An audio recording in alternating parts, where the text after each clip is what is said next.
వ్యవసాయానికి కరెంటు నీళ్లు ఇవ్వకుండా అన్నదాతను ఏడ్పించిన కాంగ్రెస్ ప్రభుత్వం ఇప్పుడు పండించిన వడ్లు కొనకుండా కోసపెడుతోంది.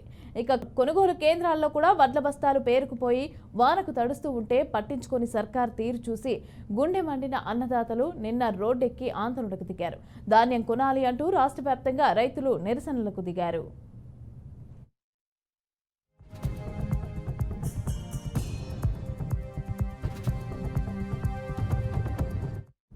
ఈ నేపథ్యంలో రైతులను గోసపుచ్చుకుంటున్న సర్కార్కి వ్యతిరేకంగా నిరసనలకు బీఆర్ఎస్ అధినేత కేసీఆర్ పిలుపునిచ్చారు. ఇవాళ అన్ని అసెంబ్లీ నియోజకవర్గ కేంద్రాల్లో నిరసన కార్యక్రమాలు చేపట్టాలి అంటూ గులాబీ సైనికులకు పిలుపునిచ్చారు.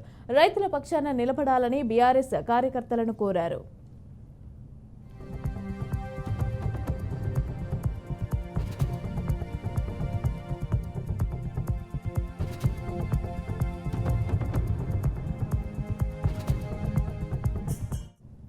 ఎన్నికల హామీలు అమలు చేయకుండా రాష్ట్రంలోని రైతులను కాంగ్రెస్ ప్రభుత్వం మోసం చేస్తోందని సర్కారు చర్యలను నిరసిస్తూ బీఆర్ఎస్ ఆధ్వర్యంలో పోరాటం చేయనున్నట్లు కేసీఆర్ తెలిపారు.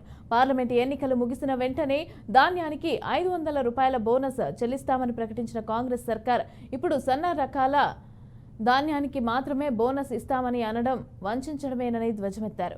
రాష్ట్రంలో సన్న రకం ధాన్యాన్ని 10% మాత్రమే పండిస్తారని, 90% ఇతర రకాల ధాన్యం వస్తుందని పేర్కొన్నారు.